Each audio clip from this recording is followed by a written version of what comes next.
Hi, everyone, and welcome to another episode of The Narratives, a podcast by Zoho, where we sit down with innovators, creators, and leaders who are shaping the future of work, money, and technology.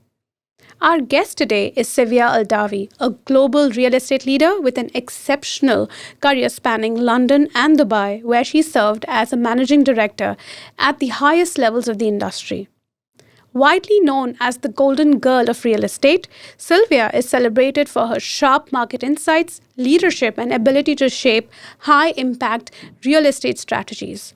She's also the founder of Propology, a platform redefining influence, credibility, and success in modern real estate. Thank you for joining us, Sylvia. My pleasure to be here. On most shows, we start with giving a long introduction about who the guest is, which I will. But I want you to take us on the journey that Sylvia took to be who she is today. Oof. Because a lot of them think, especially when a woman is kept on this pedestal or achieved where what you have, it's by chance, it's luck, or maybe she's coming from a wealthy background. She had this before. Tell me, how did you get there? I came from the gutters. No, I'm joking. No, full respect to my parents. They did emigrate to the UK. They gave us a very good chance at setting ourselves up in London. We got your regular education, and I did a lot of jobs as soon as I dropped out of university, which is something I'm actually quite glad I did. Looking back now, I'm glad I dropped out. I wish I never went in the first place, but that's another episode. And I got straight into making money. I got straight into employment, dipping my toes in different arenas. And at that time, to be honest, in your early 20s, you're not really thinking about career or future. It's just about living for the weekend and saving up for your annual holiday with your girlfriends. And I landed in real estate. So coincidentally, I just took a part-time job at a real estate agency in London. And the consensus was I was really good at it. And I was like, I thought you had to have a degree to be a real estate agent. Turns out you didn't. So I've actually been in the real estate industry in different capacities this will be my 25th year. So yeah, quarter of a century in real estate this year. Wow, that's a number, I must say. But if I have to take a step back, we're talking about humble beginnings. Humble beginnings that were well-rooted. Yeah. Because you said you dropped out university, but you know where is the best to invest your energy in. Talk to me as what you would give back to a young amateur Sylvia, who's just starting up. What is that message you would want to start with? Actually, funnily enough, the message that I would give her is different to the message I would have given her in the last couple of years. But last year, I started investing in the stock market. Amazing. Tell us about that. Yeah, I'm doing really well. Alhamdulillah. But I wish I started in my 20s. I'm sure it wouldn't have been as simple as it is now, just on an app. And I probably wouldn't have had the capital to put in as much as I'm putting in now. But I am really enjoying it. I'm loving it. And, maybe because I'm having a good time financially with it.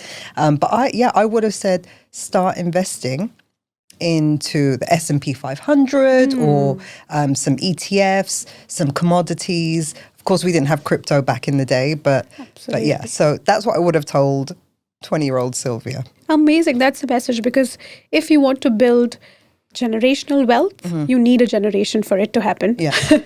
But you're not thinking that way. In your 20s, it's the last thing on your mind. Retirement seems so far away, but I'm a lot closer to retirement now than I was then. So, yeah. Amazing. No, we're taking that as a message. But you talked about how everything is on an app now, and it was not when you started. No. Tell me about the mind shift change, more than what changed technologically. Yeah. The change happens here in your mind first.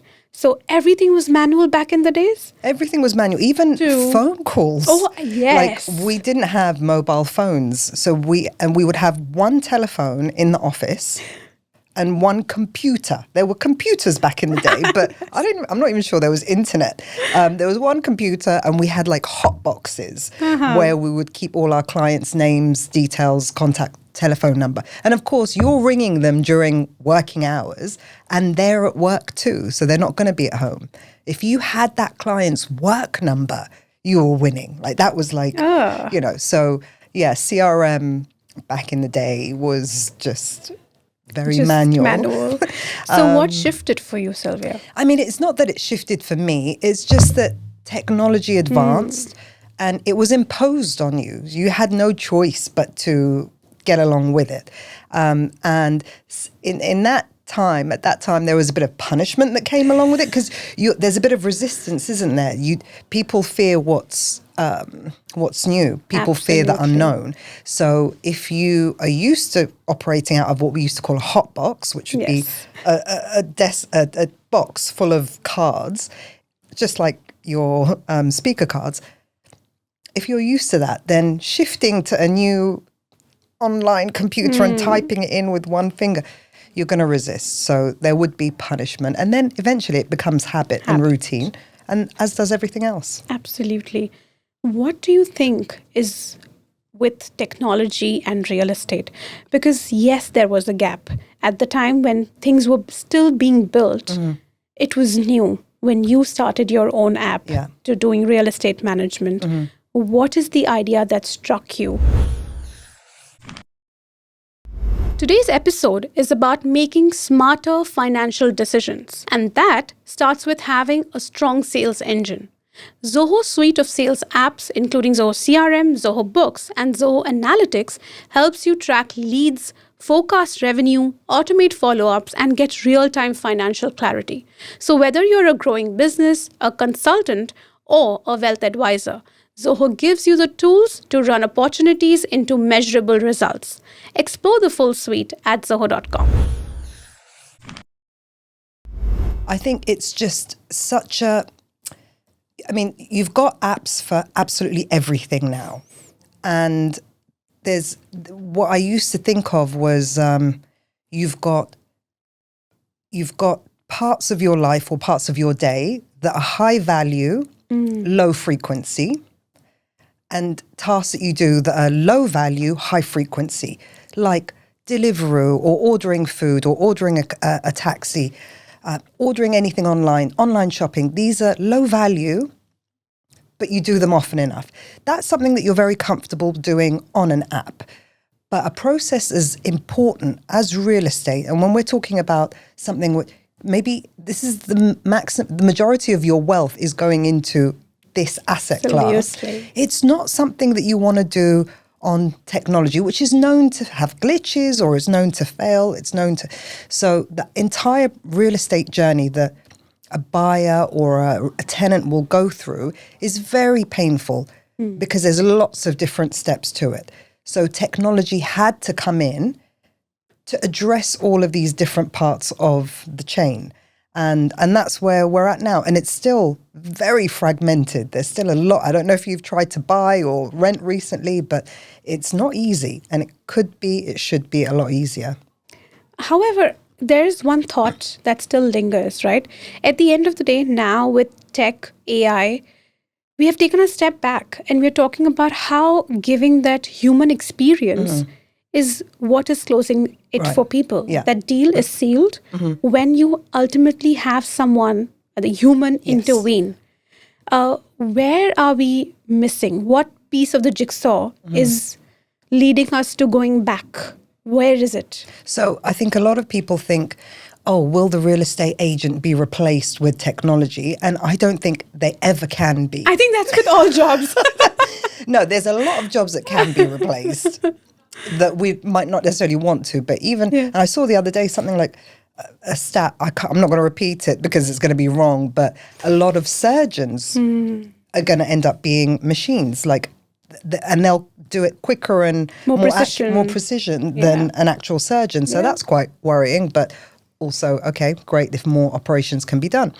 But the role of a real estate agent, going back to the point about it being such a high value journey that's done in a low frequency, as in it's not, maybe once every 5 years you might buy a property, or once every 2 years you might move home, you move rental. You want to have a human on the other end of that transaction. kind of like insurance as well. So if something goes wrong, you want to be Absolutely. able to blame the real estate agent. But it's definitely something that requires hand-holding and a bit of reinforcement that you're on the right track and you haven't missed an important part of the process out. Absolutely. And it's at the end of the day, humans are going to stay into those real estates. So why not have them anyway intervene? Yeah. We've talked about a lot of success, a lot of journey through which you have now achieved what you have.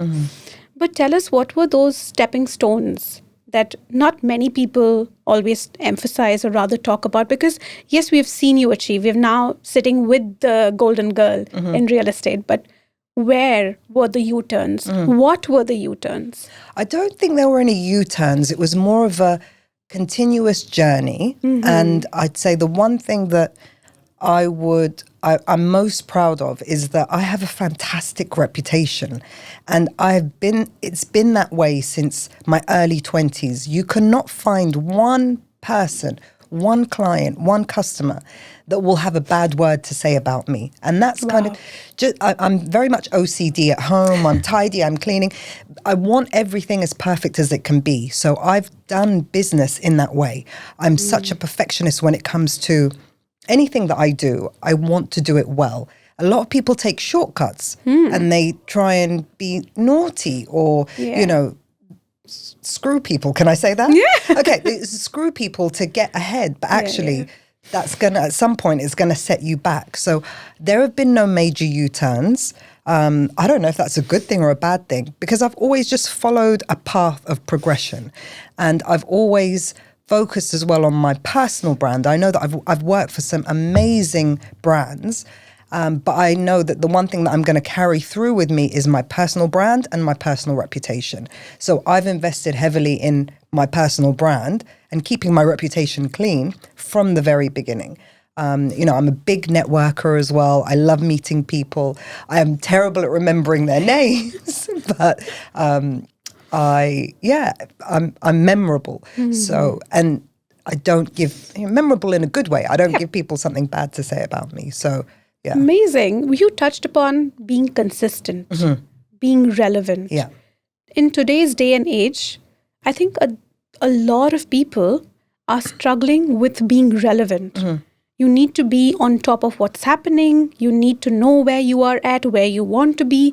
That kind of clarity is not sitting with everybody. Yeah. So people are chasing mundane. They are chasing and ultimately falling for repetition.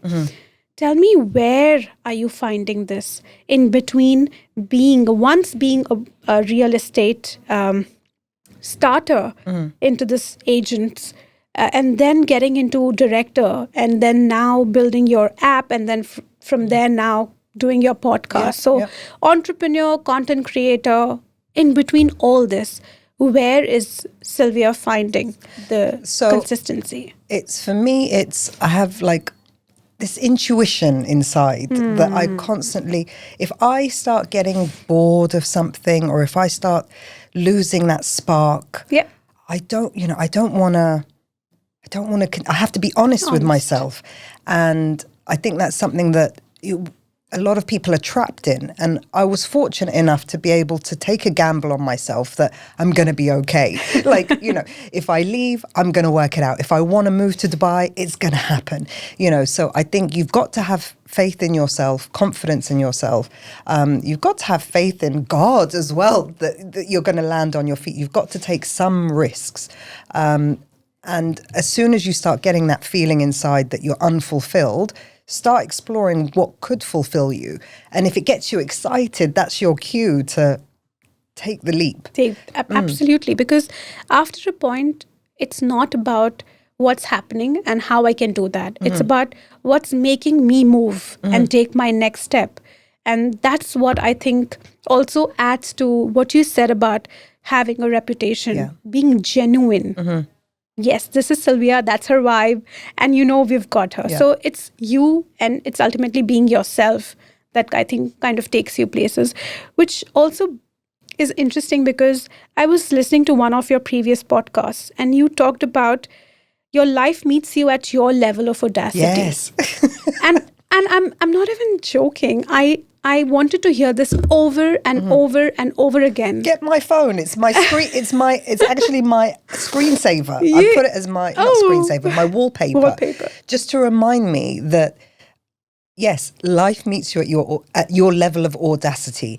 If you think if your baseline is here, misery and 9 to 5 and whatever it may be, then that's what life's going to keep giving you. But if you believe in yourself and if you believe audaciously, then life's going to meet you there. So I have a habit of forgetting that message, which is why I put it on my screensaver. But to me, that's like, yes, don't limit yourself. Don't put yourself in a cage. Don't just if you want something, you can achieve it. Absolutely. That's such a message. However, what also got me to thinking is a lot of times audacity is synonymously taken as being rude, blunt, selfish. Because at the end of this day, how could you? Yeah. So look, blunt, selfish, rude. Okay. Blunt is straight to the point. Okay. Why mess around? Why be wavy or wishy-washy with you? Like, you are responsible for yourself. You've got to be super clear about what you want. What was the other one? Rude. People find blunt people, people that know what they want and are not afraid to go and get it. They might come across as rude as long as they're not attacking you. I think it's an admirable style of being. What was it, the last one? Blunt, rude, selfish. There's nothing wrong with being selfish. Please say that again. Like, as I said, you're responsible for yourself, and you've got to. I mean, I go on phases of being really giving, and then I'm like, well, what did I get in return? If I'd have put that same energy into me, I could have achieved X, Y, Z. So you've got to look out for yourself first, and your family and your loved ones. But there is nothing wrong with being selfish. Absolutely. I think people should note this. It's about ultimately taking yourself to places. I want to take a step back because a lot of times what happens is we are going back to discussing what happened in the past and how did we get to the present. Tech is present. We are living in the world of AI. We talked about how this is ultimately not going to replace all the jobs, and especially where you come from in real estate. But where is the future? Doesn't it seem like we have already got everything? Do you think about what's next? Yes, I do. And I obsess over it. And I think being somewhere like Dubai is very much a reminder to look forward. So coming from London, where it's all about culture and history and museums and old things and old architecture, where like the Western world is always looking back, the good old days or the past or the history or the wealth of culture. Whereas you come here and it's like, no, we're looking at forward, museum of the future, all the technology. So it's kind of like shifting from legacy to forward thinking. And if you're in a place like Dubai, it does inspire you to think ahead, forward Absolutely. thinking. Being born and raised here as an Indian expat, I wouldn't be thankful to be raised in any other place. Yeah.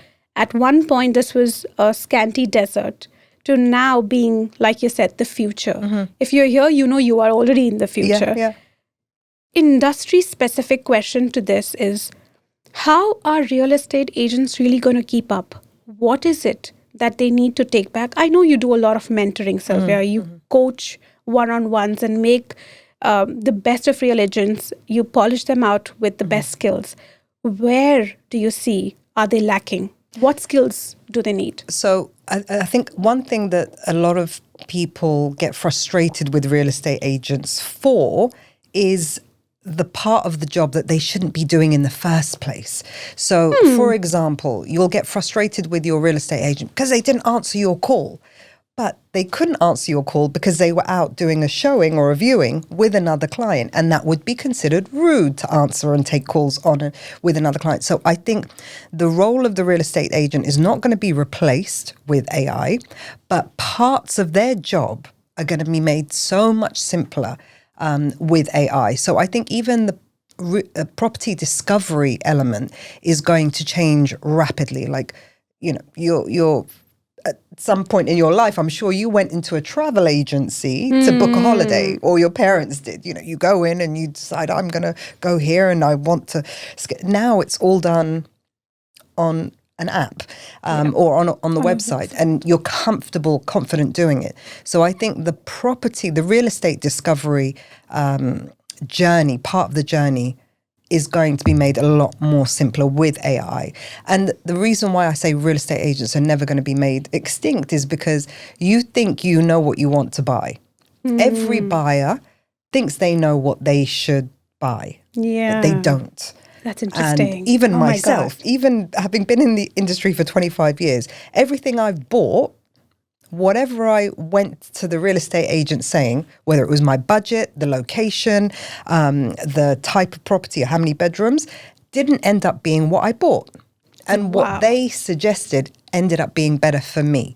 So even being in the real estate industry, you don't know. You don't know. You think you know what you want, but you don't know what you want. And that's why you need a real estate agent to guide you. Amazing. You mentioned in your previous statement about obsessing over being relevant, or rather what's going to be in the future. Yeah. Leave us last with your comments on where do you think Dubai real estate is going, and why do you need tech the way you need it more than before? So I think we're at the stage where there's so much information and there's so many processes and so many steps to go through. It's not a fun process. The only fun part might be actually picking up the keys and moving, picking up the keys will be the fun part. Yeah. Agreeing the deal will be a fun part. Yeah. And then once you've moved in and everything's ready and all the furniture's there. But everything to get to that stage is headache, stress, and expense and time, a lot of time. So I've, since I've been in Dubai, I've moved home 4 times, and it gets worse and worse every time, like the process. But we're in a place where there is, this last time I booked my curtains online instead of calling the guy. Everyone's got a curtain guy. Yes. So I think we're definitely, the whole world is watching the prop tech scene in the Middle East, because we've got the talent, we've got the desire, we've got the support of the government to excel in this sector, and to all eyes are on us. So it's a good place to be because we're leading in that industry. Well, thank you for joining us, Sylvia. I think there's a lot I want, but time constraints. I would love to chat with you and have you back for our next segment. But for now, we take back a lot from Sylvia. Start early. No, 20s is not the time you think about status. Build your wealth, invest in property, and definitely go for mentors that are there to help you, guide you. And tech is your friend, your ally, and not taking up your jobs. See you in the next segment.